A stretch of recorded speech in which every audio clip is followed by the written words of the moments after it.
Next ಮೀಡಿಯನ್ಗೆ ಹೋಗೋಣ. Median for any given set of data the median is the value of it's middle term. ಈಗ ನೀವು ಒಂದು set of data ತಗೊಂತಾ ಇದ್ದೀರಾ, ಆ set of data ಕೊಟ್ಟಿರ್ತಾರೆ, ನೀವು ಅದನ್ನ ಇನ್ಕ್ರೀಸಿಂಗ್ ಆರ್ಡರ್ ಅಲ್ಲೋ ಡಿಕ್ರೀಸಿಂಗ್ ಆರ್ಡರ್ ಅಲ್ಲೋ ನೀಟಾಗಿ ಬರ್ಕೊಂಡು ಮಿಡಲ್ ಟರ್ಮ್ ಏನ್ ಬರುತ್ತೆ ಸೊ ಅದು ಮೀಡಿಯನ್ ಆಗಿರುತ್ತೆ. ಓಕೆನಾ ಮೇಡಮ್, ಮಿಡಲ್ ಟರ್ಮು ಕೆಲವೊಂದು ಟೈಮು ಎರಡೆರಡು ಟರ್ಮ್ ಆಗಂಗೆ ಸಿಗುತ್ತಲ್ಲ, ಅವಾಗ ಏನ್ ಮಾಡೋದು ಅನ್ನೋದಕ್ಕೆ ನೆಕ್ಸ್ಟ್ ಹೇಳ್ತೀನಿ ಕೇಳಿಸ್ಕೊಳ್ಳಿ. Arrange the data in ascending or descending order, ಇದು ಮೊದಲನೇ ಸ್ಟೆಪ್. ಎರಡನೇ ಸ್ಟೆಪ್, ಅವ್ರು ಕೊಟ್ಟಿರೋಂಥ ಟರ್ಮ್ಸ್ ಆಡ್ ಇದೆಯಾ ಅಂತ ನೋಡಿ. ಆಡ್ ಇತ್ತು ಅಂದ್ರೆ ಮೀಡಿಯನ್ n+1/2th ವ್ಯಾಲ್ಯೂ, ಅಂದ್ರೆ ಅದು n+1 ಆ n ಅನ್ನೋ ನಂಬರಿಗೆ 1 ಆಡ್ ಮಾಡಿ 2 ಇಂದ ಡಿವೈಡ್ ಮಾಡಿದಾಗ ಬರೋ ಅಂತಹ ಟರ್ಮು ಮೀಡಿಯನ್. ಈವನ್ ಇತ್ತು ಅಂತ ಅಂದ್ರೆ ಇದನ್ನ ಯೂಸ್ ಮಾಡ್ಕೋಬೇಕು. 1/2 times of value of n/2th term plus value of n/2 plus 1th term. n/2 ಇರುತ್ತಲ್ರಪ್ಪ, ಅದಕ್ಕೆ ಒಂದು ಆಡ್ ಮಾಡ್ಕೊಂತೀರಾ ಅಷ್ಟೇ. ಸೊ ಅದು ಮೀಡಿಯನ್ ಆಗಿರುತ್ತೆ. ಸೊ ಕೊಟ್ಟಿರುವಂತಹ ಡಾಟಾದಲ್ಲಿ ಕೌಂಟ್ ಮಾಡಿದಾಗ ಅಲ್ಲಿ 8 9 ಇರುತ್ತೆ ಅಂತ ಅನ್ಕೊಳ್ಳಿ. 8 ಇತ್ತು ಅಂತಂದ್ರೆ ಈವನ್ ಈ ಕೇಸಿಗೆ ಬರುತ್ತೆ. 9 ಇತ್ತು ಅಂದ್ರೆ ಆಡ್ ಕೇಸ್ ಇದಕ್ಕೆ ಬರುತ್ತೆ. 9 + 1/2 ಅಂತಂದ್ರೆ ಎಷ್ಟು ಬರುತ್ತಪ್ಪ? 5 ಬರುತ್ತೆ 5th ಟರ್ಮ್. ಈವನ್ ಅಂದ್ರೆ 10 ಅಂತ ಅಲ್ವಾ, 10/2 ಅಂದ್ರೆ 5th + 6th ಅಂತ ಅರ್ಥ. ಅದನ್ನ ಅರ್ಧ ಮಾಡ್ಕೊಂಡು ಬರಿಬೇಕು, ಅಷ್ಟನ್ನೇ ಬರೆಯೋದಲ್ಲ. ಓಕೆನಾ, /2 ಇರಬೇಕು. ಸೊ ಇದು formula to find the median.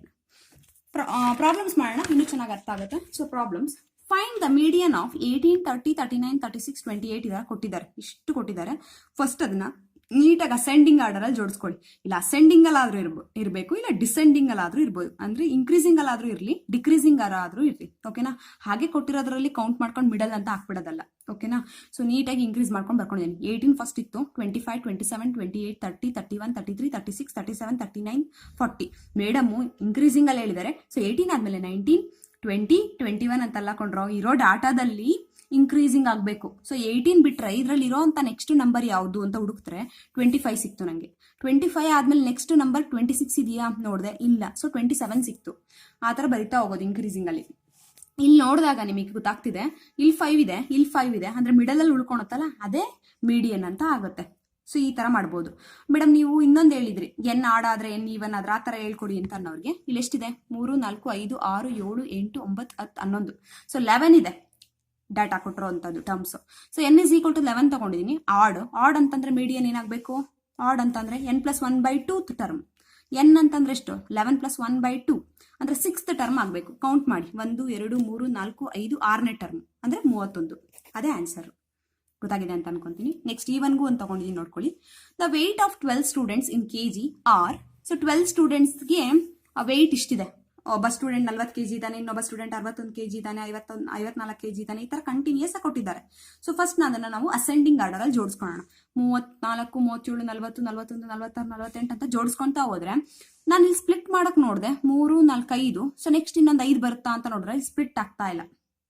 So ಎರಡೆರಡು ನಂಬರ್ ಬರ್ತಾ ಇದೆ. ಓಕೆನಾ, ಸೊ ಇಲ್ಲೇ ಹೇಳ್ಬಿಡ್ಬೋದು ನೀವು. ಓಕೆನಾ, ಆದ್ರೆ ಒಂದು ಮೀಡಿಯನ್ ಅಂತ ಬಂದಾಗ ಫಾರ್ಮುಲಾ ಏನು? ಈವನ್ ಆಯ್ತು ಅಂದ್ರೆ 1/2 times of n/2th term plus n/2 plus 1th term. Correct ಅಲ್ವಾ? n ಅಂದ್ರೆ 12, 12/2 ಅಂದ್ರೆ 6th ಟರ್ಮ್. ನೆಕ್ಸ್ಟ್ ಮಾಡಕ್ಕೆ ಹೋಗ್ಬೇಡಿ, 7th ಅಂತ ಹಾಕ್ಬಿಡಿ. ನೆಕ್ಸ್ಟ್ ಬರೋದೇ 7th ಅಲ್ವೇನ್ರೋ? ಸೊ 6 + 7th ಅಂತ ಅಂದ್ರೆ ಎಷ್ಟಾಗುತ್ತೆ? ಸೊ 6th ಟರ್ಮ್ ಏನು? 6th ಟರ್ಮ್ ನೀವು ಅಸೆಂಡಿಂಗ್ ಆರ್ಡರ್ ಅಲ್ಲಿ ಬರ್ಕೊಂಡಿರ್ತಿಲ್ಲ, 1 2 3 4 5 6, 48. ಸೊ 48 ಹಾಕೊಂತೀರಾ. ನೆಕ್ಸ್ಟ್ 7th ಅದ್ರ ನೆಕ್ಸ್ಟ್ 50 ಹಾಕೊಂತೀರಾ. 48 + 50 ಆಗುತ್ತೆ. 48 + 50 ಅಂತಂದ್ರೆ 98 ಆಗುತ್ತೆ. 98 ಅರ್ಧ 49 kg. ಇದು ಆಪ್ಷನ್ ಇರುತ್ತೆ. ಸೊ ನೀವು ನೋಡಿದ ತಕ್ಷಣ ಇಲ್ಲ 48 ಹಾಕ್ಬೋದು, ಇಲ್ಲ 50 ಹಾಕ್ಬೋದು ಅಲ್ಲ, ಹಾಗ ಅನ್ಸುತ್ತೆ ಅಷ್ಟೇ. ಸೊ ಇಲ್ಲ ಅಂತಂದ್ರೆ ಮೇಡಮ್ ಹಿಂಗೂ ಮಾಡ್ಬೋದಲ್ಲ, 48 50 ಇದೆ, ಎರಡನ್ನೂ ಆಡ್ ಮಾಡಿ /2 ಮಾಡ್ಬೋದಲ್ಲ, ಬೆಸ್ಟ್ ಹಂಗೂ ಮಾಡ್ಬೋದು. ಓಕೆನಾ, ಸೊ ಇದೆಲ್ಲ ಫಾರ್ಮುಲಾಗಿನ ಈವನ್ ನಂಬರ್ ಹಾರ್ಡ್ ನಂಬರ್ ಇತ್ತು ಅಂತಂದ್ರೆ ಮಿಡಲ್ ಟರ್ಮ್ ಸಿಕ್ಬಿಡುತ್ತೆ. ಈವನ್ ನಂಬರ್ ಇತ್ತು ಅಂದ್ರೆ 2 ನಂಬರ್ ಮಿಡಲ್ ಅಲ್ಲಿ ತರ ಕಾಣುತ್ತೆ, ಅವೆರಡನ್ನೂ ಆಡ್ ಮಾಡಿ /2 ಮಾಡ್ಕೊಂತೀನಿ, ಅದು ಒಳ್ಳೇದೆ. ಓಕೆನಾ, ಸೊ ಅದ್ ನೆನ್ಪಿದ್ರು ಓಕೆ. ಸೊ ಅದು ಸ್ವಲ್ಪ ಲಾಜಿಕ್ ಆಗಿ ಥಿಂಕ್ ಮಾಡೋರಿಗೆ ಬೇಗ ಆನ್ಸರ್ ಬಂದ್ಬಿಡುತ್ತೆ. ನೆಕ್ಸ್ಟ್, ಸೊ ಇನ್ನೊಂದು ತಲೆಯಲ್ಲಿ ಇಟ್ಕೊಳ್ಳಿ, x/f(x) ಅಂತ. ಅಂದ್ರೆ ಎಕ್ಸ್ ಅಂದ್ರೆ ಒಂದಿಷ್ಟು ಡಾಟಾ ಇನ್ಫಾರ್ಮೇಶನ್ ಕೊಟ್ಟಿರ್ತಾರೆ. ಎಫ್ ಅಂದ್ರೆ ಫ್ರೀಕ್ವೆನ್ಸಿ, ನಂಬರ್ಸ್ ಎಲ್ಲ ಇರ್ತಾರೆ. ಓಕೆನಾ, ನಂಬರ್ ಆಫ್ ಸ್ಟೂಡೆಂಟ್ಸ್ ಆ ಥರದ್ದೆಲ್ಲ ಹೇಳಿರ್ತಾರೆ. ನೆಕ್ಸ್ಟ್ ಇವೆರಡನ್ನು ಮಲ್ಟಿಪ್ಲೈ ಮಾಡಿದ್ರೆ ಎಫ್ ಎಕ್ಸ್ ಅಂದ್ರೆ f × x ಅಂತ. 5 4 20, 6 5 30, 7 3 21, 8 6 48, 9 2 18. ಓಕೆನಾ, ಸೊ ಮೀನ್ ಫೈಂಡ್ ಔಟ್ ಮಾಡಕ್ಕೆ ಈ ತರ ಫ್ರೀಕ್ವೆನ್ಸಿ ಕೊಟ್ಟು ನಂಬರ್ ಕೊಟ್ಟಿರ್ತಾರೆ. ಒಂದು ಕ್ವಶನ್ ಇದೆ, ಹಂಗಾಗಿ ಈ ತರ ಒಂದು ಹೇಳ್ಕೊಡ್ತಾ ಇದ್ದೀನಿ. ಸೊ ಎಫ್ ಅಂತ ತಗೊಂಡ್ರೆ ಸಮ್ ಹಾಕೊಂಡ್ಬಿಡಿ. ಸಮ್ ಎಷ್ಟು ಬರುತ್ತಪ್ಪ? ಇದಿಷ್ಟನ್ನು ಸಮ್ ಮಾಡಿದ್ರೆ 20 ಬರುತ್ತೆ. ಸೊ ಇಷ್ಟನ್ನು ಸಮ್ ಮಾಡಿದ್ರೆ 137 ಬರುತ್ತೆ. So what is x bar ಅಂತ ಅಂದ್ರೆ formula sum of f x divided by sum of f. Sum of f x 137 divided by sum of f ಅಂದ್ರೆ 20. ಸೊ ಆನ್ಸರ್ ಈ 6.85 ಬರುತ್ತೆ ನಾನು ತಗೊಂಡಿರೋದಕ್ಕೆ. ಸೊ ಮೇಡಮ್ ಎಕ್ಸ್ ಅಂದ್ರೆ ಏನು, ಎಫ್ ಅಂದ್ರೆ ಏನು ಹೇಳಿಲ್ವಲ್ಲ, ನಿಮ್ ತಲೆಯಲ್ಲಿ ಇರ್ಬೇಕಾರದೇನು, x bar is equal to summation f in x divided by summation f, ಇಷ್ಟು ನೆನಪಿರ್ಬೇಕು. ಫ್ರೀಕ್ವೆನ್ಸಿ ಯಾವ್ದನ್ನ ಚೂಸ್ ಮಾಡೋದು, ಎಕ್ಸ್ ಯಾವ್ದನ್ನ ಚೂಸ್ ಮಾಡೋದು ಅಂತ ಅಂದ್ರೆ ಇಲ್ಲಿ ನಂಬರ್ ಆಫ್ ಅಂತ ಬರುತ್ತಲ್ಲ, ಸೊ ಅದನ್ನ ಫ್ರೀಕ್ವೆನ್ಸಿಯಾಗಿ ಚೂಸ್ ಮಾಡಿ. ಓಕೆನಾ. Next mode. Mode is the value which occurs most frequently in a set of observation. So ತುಂಬಾ ಟೈಮ್ ಬರೋ ಅಂತಹ ವ್ಯಾಲ್ಯೂ ಇರುತ್ತಲ್ಲ, ಸೊ ಅದನ್ನ ನಾವೇನಂತ ಕರಿತೀವಿ, ಮೋಡ್ ಅಂತ ಕರಿತೀವಿ. ಮೀಡಿಯನ್ ಅಂದ್ರೆ ಮಿಡಲ್, ವರ್ಡ್ ಅಲ್ಲೇ ಹೇಳುತ್ತೆ ಮೀಡಿಯನ್, ಮಿಡಲ್. ಮೋಡ್ ಅಂತ ಅಂದ್ರೆ ಮ್ಯಾಕ್ಸಿಮಮ್ ಮೋಸ್ಟ್ ಫ್ರೀಕ್ವೆಂಟ್ಲಿ ಅಕ್ಕರ್ ಆಗುವಂಥದ್ದು in a set of observation ಅಲ್ಲಿ, ಅಥವಾ ಪಾಯಿಂಟ್ ಆಫ್ ಮ್ಯಾಕ್ಸಿಮಮ್ ಫ್ರೀಕ್ವೆನ್ಸಿ ಅಂತ ಹೇಳ್ಬೋದು. ಗೊತ್ತಾಗ್ಲಿಲ್ವಾ, ಎಕ್ಸಾಂಪಲ್ ತಗೊಂಡು ಅರ್ಥ ಆಗುತ್ತೆ. Find the mode of the data. So ಇದು ಕೊಟ್ಟಿದ್ದಾರೆ. ಸೊ ಮೋಡ್ ಏನಂತಂದ್ರೆ ನೋಡ್ತಾ ಹೋದ್ರೆ ನಿಮಗೆ ಜಾಸ್ತಿ ಕಾಣಿಸ್ತಾ ಇರೋ ಡಾಟಾ ಯಾವುದು, 7 ರಿಪೀಟ್ ಆಗಿದೆ ತುಂಬಾ ಟೈಮ್. ಸೊ 1 2 3 4 ಬೇರೆದು ಯಾವ್ದಾದ್ರು ಕಂಪೇರ್ ಮಾಡಿದ್ರೆ 7 ಜಾಸ್ತಿ ಇದೆ. So 7 occurs most frequently, therefore mode is 7. ಮುಗೀತು ಅಷ್ಟೇ. ಓಕೆನಾ. ಸೊ ನಾವು ಈ ತರ ಕೊಟ್ರೆ ಓಕೆ. ಸೊ ಈ ಟೈಪಲ್ಲಿ ಕೊಟ್ರೆ ಯಾವ ತರ ಮಾಡೋದು, find the mode from the following frequency distribution. Number ಕೊಟ್ಟಿರ್ತಾರೆ, ಫ್ರೀಕ್ವೆನ್ಸಿ ಕೊಟ್ಟಿರ್ತಾರೆ, ಈ ತರ ಕೊಟ್ಟಿರ್ತಾರೆ. ಸೊ ಹಿಂಗ್ ನೋಡಿದ ತಕ್ಷಣನೇ ಫ್ರೀಕ್ವೆನ್ಸಿ ಮೋಸ್ಟ್ ಅವ್ರೇನಂತ ಹೇಳಿದ್ದು, most frequently in a set of observation ಅಂತ ಹೇಳಿದ್ದಾರೆ, ಅಥವಾ ಪಾಯಿಂಟ್ ಆಫ್ ಮ್ಯಾಕ್ಸಿಮಮ್ ಫ್ರೀಕ್ವೆನ್ಸಿ ಅಂತ ಹೇಳಿದೆ. ನೆನಪಿದೆಯಂದ್ರು, ಇಲ್ಲ ಹೇಳಿದ್ನಲ್ಲ, ಪಾಯಿಂಟ್ ಆಫ್ ಮ್ಯಾಕ್ಸಿಮಮ್ ಫ್ರೀಕ್ವೆನ್ಸಿ ಇರೋ ಅಂತದ್ದೇ ಮೋಡ್ ಅಂತ. ಪಾಯಿಂಟ್ ಆಫ್ ಮ್ಯಾಕ್ಸಿಮಮ್ ಫ್ರೀಕ್ವೆನ್ಸಿ ಅಂದ್ರೆ ಇದ್ರಲ್ಲಿ ಕಾಣ್ತಾ ಇದೆ 17 ಪಾಯಿಂಟ್, ಅದ್ರ ಪಾಯಿಂಟ್ ಯಾವುದು 13. ಸೊ ಮೋಡ್ 13, 17 ಕೊಟ್ಟಿರ್ತಾರೆ ಆಪ್ಷನ್ ಅಲ್ಲಿ. ಸೊ ನಿಮಗೆ ತಲೆಯಲ್ಲಿ ಇರ್ಬೇಕಾಗಿರೋ ಡೆಫಿನಿಷನ್ ಏನು, point of maximum frequency, maximum frequency ಕೊಡೋ ಅಂತಹ ಪಾಯಿಂಟ್. 17 ಕೊಡ್ತಿರುವಂತಹ ಪಾಯಿಂಟ್ ಯಾವುದು 13. ಸೊ 13 ಮೋಡ್ ಆಗುತ್ತೆ. ಅರ್ಥ ಆಗಿದೆ ಅಂತ ಅನ್ಕೊಂತೀನಿ. ಗೊತ್ತಾಗಿದೆಯಾ. So that is the frequency of number 13 is maximum mode, which is nothing but therefore mode is 13. The frequency of number 13 is maximum. Frequency of number 13 is maximum, therefore mode is 13. ಓಕೆನಾ. 17 ಅಂತ ಹಾಕ್ಬರ್ಬೇಡಿ. ಅರ್ಥ ಆಗ್ತಿದ್ಯಾ. Okay. So ಇಷ್ಟು ಮೀನು median mode ಬಗ್ಗೆ ಗೊತ್ತಾಗಿದೆ ಅಂತ ಅನ್ಕೊಂತೀನಿ. ಸೊ ಇದಾದ್ಮೇಲೆ ನೆಕ್ಸ್ಟ್ ರೇಂಜ್. ರೇಂಜ್ ಅಂತ ಬಂತು ಅಂತ ಅಂದ್ರೆ ಏನಿಲ್ಲ, ಒಂದಿಷ್ಟು ಡಾಟಾಸ್ ಕೊಟ್ಟಿರ್ತಾರೆ, ಅದರಲ್ಲಿ highest value minus lowest value ಮಾಡಿದ್ರೆ ಬರೋದೇ ರೇಂಜ್. ಲೋಯೆಸ್ಟ್ ಮಾಡಿದ್ರೆ ಬರೋ ಅಂತದ್ದೇ ರೇಂಜ್. ಓಕೆನಾ. ಸೊ ಇವಾಗ ಕ್ವೆಶನ್ ಪೇಪರ್ ಪ್ರಾಬ್ಲಮ್ ಸಾಲ್ವ್ ಮಾಡ್ತಾ ಹೋಗೋಣ. Okay. So next question paper problems. Okay, here is the question paper problem. The mean of the set of values 2, 4, 3, 5, 5 and 6 is what? Option A, option B, option C, option D ಅಂತ ಕೊಟ್ಟಿದ್ದಾರೆ. ಮೀನ್.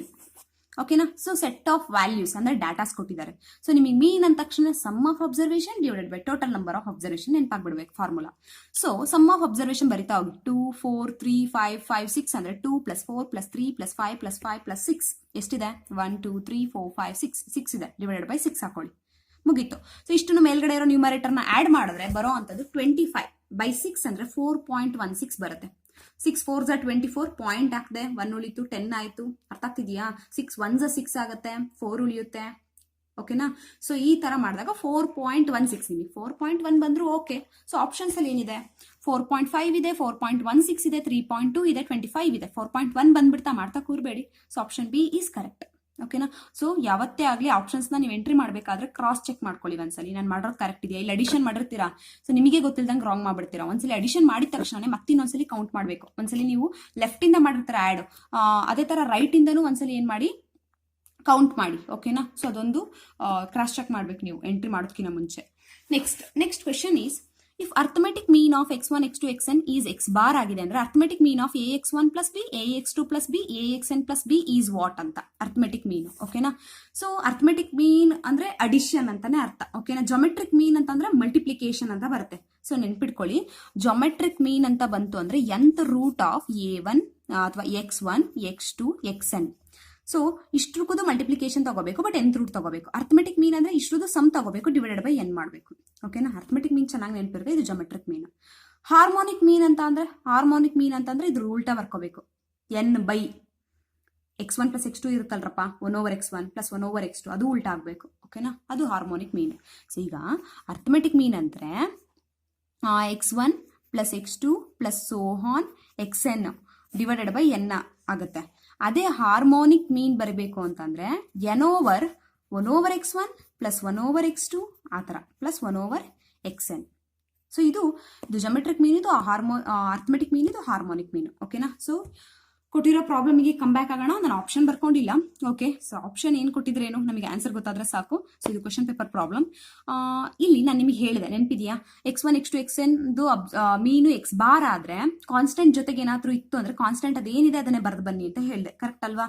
So ಇಲ್ಲಿ ನೋಡಿ, ax1 plus b, ax2 plus b, axn plus b, a ಇದೆ, b ಇದೆ. x1 x2 xnಗೆಲ್ಲ ಏನಾಗುತ್ತೆ? x bar ಆಗುತ್ತೆ. So ಅಂದಮೇಲೆ ಫೈನಲ್ ಆಗಿ a into x bar plus b. So ಏನು ಬರ್ಕೋಬೇಕು? ಬಿ ಅಡಿಷನ್ ಮಾಡಬೇಕು, ಎನ ಇಂಟು ಮಾಡಬೇಕು, ಬಿನ ಅಡಿಷನ್ ಮಾಡ್ಕೊಂಡಿರ್ಬೇಕು. x1 x2 xnಗೆಲ್ಲ x ಬಾರ್ ಅಂತ ಗೊತ್ತಿದೆ. ಸೊ ಯಾಕಾಗುತ್ತೆ ಅನ್ನೋ ರೀಸನ್ ಇಲ್ಲಿದೆ. ಓಕೆನಾ? ಸೊ ಅರ್ಥಮೆಟಿಕ್ ಮೀನ್ ಅಷ್ಟು ಹಾಕೊಂತೀರಾ, ಡಿವೈಡ್ ಬೈ ಎನ್ ಮಾಡ್ತೀರಾ. ಸೊ ಎ ಕಾಮನ್ ತಗೊಂತೀರಾ, ಇಲ್ಲಿ ಬಿ ಎನ್ ಟೈಮ್ಸ್ ಆಗಿರುತ್ತೆ, ಎನ್ ಬಿ ಆಗುತ್ತೆ, ಎನ್ ಕ್ಯಾನ್ಸಲ್ ಆಗುತ್ತೆ. ಇಷ್ಟು ಅಂತಂದ್ರೆ x ಬಾರ್ ಆಗುತ್ತೆ. ಸೊ ಅದೆಲ್ಲ ಬೇಡ, ಕಾನ್ಸ್ಟೆಂಟ್ ಅದು ಹೆಂಗಿದೆ ಹಂಗೆ ಬರ್ಕೊಳ್ರೋ. x1 x2 xn ಬದಲು x ಬಾರ್ ಅಂತ ಹಾಕ್ ಬನ್ನಿ ಅಷ್ಟೇ. ಓಕೆನಾ? ಇಲ್ಲಿ x1 ಇದೆಯಾ, x1 ಇದೆಯಾ, x ಬಾರ್ ಹಾಕೋದು ಪ್ಲಸ್ ಬಿ. ಅವ್ರೇನಾದ್ರೂ arithmetic mean is x bar ಅಂತ ಕೊಟ್ಟಿದ್ರೆ, ಓಕೆನಾ? ಸೊ ಅದ್ರ ಬದಲು ಬೇರೆ ಏನಾದ್ರು y ಬಾರ್ ಅಂತ ಕೊಟ್ಟಿದ್ರೆ a y bar plus B ಆಗುತ್ತೆ ಅಷ್ಟೇ. ಓಕೆನಾ? ಸೊ ಇದು ಗೊತ್ತಿರಲಿ. ನೆಕ್ಸ್ಟ್ ಅದಾದ್ಮೇಲೆ ನೆಕ್ಸ್ಟ್ ಕ್ವೆಶನ್ ಓಕೆ ಕೇಳಿಸ್ಕೊಳ್ಳಿ. The scores of batsman A in 10 different test matches var. So ಒಬ್ಬ ಬ್ಯಾಟ್ಸ್ಮನ್ ಎ ಅಂತ ಇದೆ. ಓಕೆನಾ? ಸೇ ವಿರಾಟ್ ಕೊಹ್ಲಿ ಅಂತ ಇಟ್ಕೊಳ್ಳಿ. ಸೊ ಅವರು 10 ಡಿಫರೆಂಟ್ ಮ್ಯಾಚಸ್ ಅಲ್ಲಿ ಇಷ್ಟು ಸ್ಕೋರ್ ಮಾಡಿದ್ದಾರೆ. ಇಲ್ಲೊಂದಿದೆ ಸ್ಕೋರು. ಸೊ 10, 38, 70, 48, 34, 42, 55, 63. ಸೊ ಈ ತರ ತಗೊಂಡಿದ್ದಾರೆ. ಓಕೆನಾ? ಸೊ ಅಂದ್ರೆ ಅವ್ರದ್ದು ಸ್ಕೋರ್ಸ್ ರನ್ಸ್ ಇಷ್ಟಿದೆ. ಓಕೆನಾ? ಸೊ ನಾವು what is the mean score? Option A, option B, option C, option D ಅಂತ ಕೊಟ್ಟಿದ್ದಾರೆ. ಮೀನ್ ಸ್ಕೋರ್ನ ಆಡ್ ಮಾಡಿ ಎಷ್ಟು ಕೊಟ್ಟಿರೋದು ಮ್ಯಾಚಸ್? 10 ಅಲ್ವಾ? ಸೊ 1 2 3 4 5 6 7 8 9 10. ಸೊ ಡಿವೈಡೆಡ್ ಬೈ 10 ಮಾಡ್ಕೊಂಡು ಇಷ್ಟು ಸಮ್ ಮಾಡ್ಬೇಕು ನೀವು. ಅಡಿಷನ್ ಮಾಡ್ಕೊಂಡ್ರೆ ಎಷ್ಟು ಬರುತ್ತೆ? ಸೊ ಅಡಿಷನ್ ಮಾಡಿದ್ರೆ 494 ಬರುತ್ತೆ. ಡಿವೈಡೆಡ್ ಬೈ 10 ನೀವು ಒಂದ್ಸಲಿ ಚೆಕ್ ಮಾಡಿ, ನನಗೆ ಇಷ್ಟು ಬಂತು answer. So which is equivalent to 50 ಅಂತ ತಗೊಂಡಿದ್ದೀನಿ. ಸೊ ಈಕ್ವಲೆಂಟ್ 49.4 ಅಂತ ಅಂದ್ರೆ 48 ಅಂತೂ ಕಮ್ಮಿ ಆಗಕ್ಕಾಗಲ್ಲ. 49 ಸ್ಕೋರ್ ಮಾಡಿದ್ದಾರೆ ಅಂತಂದ್ರೆ ಹೆಂಗೆ ಕಮ್ಮಿ ಮಾಡೋಕ್ಕಾಗತ್ತೆ? ಸೊ ಹಂಗಾಗಿ 50 ಹತ್ರ ಬಂತು. ಹಾಗಾಗಿ ಆಪ್ಷನ್ ಎ ಈಸ್ ಕರೆಕ್ಟ್ ಅಂತ ಹಾಕಿದ್ದೀನಿ. ನೀವೊಂದ್ಸಲಿ ವೆರಿಫೈ ಮಾಡಿ, ಏನಾದ್ರೂ ನಿಮಗೆ ಅರೌಂಡ್ 50ನೇ ಬಂತು ಅಂದ್ರೆ, ಕರೆಕ್ಟ್ 50ನೇ ಬಂತು ಅಂದ್ರೆ ಕಮೆಂಟ್ ಅಲ್ಲಿ ತಿಳಿಸಿ. ಓಕೆನಾ? ಟೈಮ್ ಇತ್ತು ಅಂದ್ರೆ. ಓಕೆನಾ? ನೆಕ್ಸ್ಟ್ ಅದಾದ್ಮೇಲೆ next question paper problem. Okay ನೋಡ್ಕೊಳ್ಳಿ. Find the mean of 50 observation. It is given that mean of 32 of them is 28. ಅವಾಗಲೇ ಹೇಳಿದ್ನಲ್ರಪ್ಪ, 25 ಅಬ್ಸರ್ವೇಷನ್ ಅಲ್ಲಿ 15 ಅಬ್ಸರ್ವೇಷನ್ಗೆ ಇಷ್ಟು ಮೀನ್ ಆಗಿದೆ, ಮಿಕ್ಕಿದಕ್ಕೆ ಇಷ್ಟು ಮೀನ್ ಆಗಿದೆ ಅಂತ ಹೇಳಿದ್ವಲ್ಲ, ಆ ಪ್ರಾಬ್ಲಮ್ ತರ ಇದು. So find the mean of 50 observation. It is given that mean of 32, 50 observation ಅಲ್ಲಿ 32 observation mean 28. And the mean of remaining 18 observation. In ಮಿಕ್ಕಿದ 18 ಅಬ್ಸರ್ವೇಷನ್ ಇದೆಯಲ್ಲ, 32ಕ್ಕೆ ಇಷ್ಟ ಆದ್ರೆ 12ಕ್ಕೆ 18ಕ್ಕೆ 30 ಕೊಟ್ಟಿದ್ದಾರೆ. ಅರ್ಥ ಆಗ್ತಿದ್ಯಾ? ಸೊ ಟೋಟಲ್ ಆಗಿ 50 ಅಬ್ಸರ್ವೇಷನ್ ಇದೆ. 50 ಅಬ್ಸರ್ವೇಷನ್ ಅಲ್ಲಿ 32 ಅಬ್ಸರ್ವೇಷನ್ಗೆ ಮೀನು 28. ಇನ್ನು ಮಿಕ್ಕಿದ 18 ಅಬ್ಸರ್ವೇಷನ್ಗೆ ಮೀನು 30 ಆಗಿದ್ರೆ, ಸೊ ಟೋಟಲ್ 50ಗೆ ಏನಾಗುತ್ತೆ? Find the mean of 50 observation. Starting ಅಲ್ಲೇ ಲೈನ್ ಅಲ್ಲೇ ಇದೆ, find the mean of 50 observation. ಓಕೆನಾ? ಸೊ ಆಪ್ಷನ್ಸ್ ಎಷ್ಟು ಕೊಟ್ಟಿದ್ದಾರೆ ನೋಡೋಣ ಏನ್ ಬರುತ್ತೆ ಅಂತ. ಫಸ್ಟ್ 32 ಕೊಟ್ಟಿದ್ದಾರಲ್ವಾ ಮೀನು. So x1 plus x2 so x32 divided by ಎಷ್ಟಿದೆ? 32 ವಿಚ್ ಇಸ್ ಈಕ್ವಲ್ ಟು ಎಷ್ಟು ಕೊಟ್ಟಿದ್ದಾರೆ? 28 ಅಂತ ಕೊಟ್ಟಿದ್ದಾರೆ. ಹಾಕೊಳ್ಳಿ. ಓಕೆನಾ? ಇದರಿಂದ ಏನ್ ಸಿಗುತ್ತೆ? ಕ್ರಾಸ್ ಮಲ್ಟಿಪ್ಲೈ ಮಾಡಿದ್ರೆ ಸಮ್ ಆಫ್ 32 ಸಿಗುತ್ತೆ. ಓಕೆನಾ? ಸೊ 896. ನೆಕ್ಸ್ಟ್ ರಿಮೈನಿಂಗ್ 18 ಅಬ್ಸರ್ವೇಷನ್ ಅಂತಂದ್ರೆ 32 ಮುಗ್ದಿತ್ತಲ್ರಪ್ಪ, 33 ಇಂದ ಸ್ಟಾರ್ಟ್ ಆಗುತ್ತೆ. 50ಗೆ ಹಾಕೊಂತೀರಾ, ಎಷ್ಟಿರುತ್ತೆ? ಇಲ್ಲಿ 18 ಇರುತ್ತೆ. ರಿಮೈನಿಂಗ್ ಅಂತ ಅಂದ್ರೆ ಇಲ್ಲೇ ಹಾಕೊಂಡಿದ್ದೀರಾ ರಿಮೈನಿಂಗ್. ಸೊ ಡಿವೈಡೆಡ್ ಬೈ 18 ಆಗುತ್ತೆ. ಎಷ್ಟಿದೆ ಇದ್ರದ್ದು ಮೀನು? 30 ಅಂತ ಕೊಟ್ಟಿದ್ರು. ಸೊ ಈಸ್ ಈಕ್ವಲ್ ಟು 30 ಅಂತ ಹಾಕೊಂತೀರಾ. ಕ್ರಾಸ್ ಮಲ್ಟಿಪ್ಲೈ ಮಾಡಿದ್ರೆ ರಿಮೈನಿಂಗ್ ಸಮ್ ಸಿಗುತ್ತೆ. ಓಕೆನಾ? ಸೊ ಅದ್ರ ವ್ಯಾಲ್ಯೂ 540 ಬಂತು. ಸೊ ನಾವು ದ ಮೀನ್ ಆಫ್ 50 ಅಬ್ಸರ್ವೇಷನ್ ಅಂತ ತಗೊಂಡ್ರೆ sum of 50 observation divided by 50. So sum of 50ನ ಹೆಂಗ್ ಮಾಡ್ಕೋಬಹುದು ನಾವು? Sum of 32 plus sum of 18 ಅಂತ ಹಾಕೋಬಹುದು ಡಿವೈಡೆಡ್ ಬೈ 50. ಸಮ್ ಆಫ್ 32 ಎಷ್ಟು ಬಂದಿತ್ರಪ್ಪ? 32 ಅಬ್ಸರ್ವೇಷನ್ ಸಮ್ಮು 896. ಇನ್ ಮಿಕ್ಕಿದ್ದು 540. ಸೊ 896 ಪ್ಲಸ್ 540 ಡಿವೈಡೆಡ್ ಬೈ 50 ಮಾಡ್ಕೊಂಡ್ರೆ 1436 ಡಿವೈಡೆಡ್ ಬೈ 50 ಆಗುತ್ತೆ. ಸೊ ನೀವು ನೀಟಾಗಿ ಸಿಂಪ್ಲಿಫೈ ಮಾಡಿದ್ರೆ 28.72 ಬರುತ್ತೆ. ಆಪ್ಷನ್ ಅಲ್ಲಿ ಇದೆಯಾ ಅಂತ ನೋಡಿದೆ, ಬಿ ನಲ್ಲಿ ಇದೆ. ಅರ್ಥ ಆಗಿದೆ ಅಂತ ಅನ್ಕೊಂತೀನಿ. ಓಕೆನಾ? ಸೊ ಈ ತರ ಮಾಡಬೇಕು. ಡೈರೆಕ್ಟ್ ಆಗಿ ಎರಡನ್ನೂ ಆಡ್ ಮಾಡಿ ಬರೆಯೋದಲ್ಲ. ಆಡ್ ಮಾಡಿದ್ರೆ ಎಷ್ಟಾಗುತ್ತಪ್ಪ? 28 30 ಅಂದ್ರೆ 58 ಆಗ್ಬಿಡುತ್ತೆ. ಹಂಗಾಗಿ ರಾಂಗ್ ಆನ್ಸರ್. ಓಕೆನಾ? ಸೊ ಈ ತರ ಬರ್ಕೊಂಡು ಕ್ರಾಸ್ ಮಲ್ಟಿಪ್ಲೈ ಮಾಡ್ಕೊಂಡಾಗ ಒಂದಿಷ್ಟು ಸಮ್ ಸಿಗುತ್ತೆ. ಮಿಕ್ಕಿದ್ದು ಮತ್ತೆ ಕ್ರಾಸ್ ಮಲ್ಟಿಪ್ಲೈ ಮಾಡ್ಕೊಂಡ್ರೆ ಅದ್ರದ್ದು ಒಂದಿಷ್ಟು ಸಮ್ ಸಿಗುತ್ತೆ. ಅಷ್ಟೇ, ಈಸಿಯಾಗಿ ಮಾಡ್ಬೋದು. ಓಕೆನಾ? ಸೊ ನೆಕ್ಸ್ಟ್ ಇಲ್ಲಿ ನೋಡ್ಕೊಳ್ಳಿ. Next question. In a class test in a class test ಕೊಡ್ತಾ ಇದೀವಿ. In English 10 students score 75 marks, 12 students score 60 marks, 8 score 40, 3 score 30. The mode of their score, mode ಕೇಳಿದ್ದಾರೆ. ಮೋಡ್ ಅಂತ ಅಂದ್ರೆ ಏನು? ಹೈಯೆಸ್ಟ್ ಫ್ರೀಕ್ವೆನ್ಸಿ ಇರೋ ಅಂತಹ ನಂಬರ್, ಓಕೆನಾ.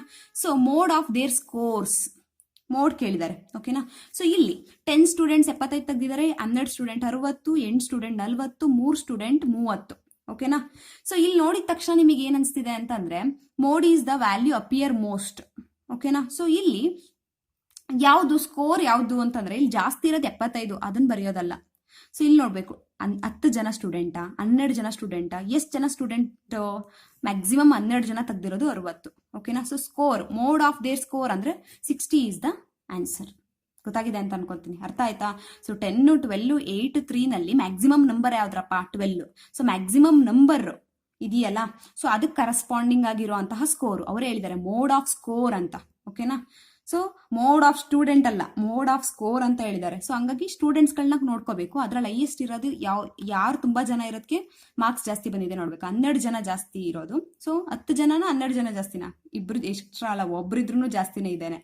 ಸೊ ಅವಾಗ ಅದಕ್ಕೆ 60. So option is 60. So here 12 is most, answer is 60. Scored marks of 12 students is 60, ಓಕೆನಾ. Next, mean of the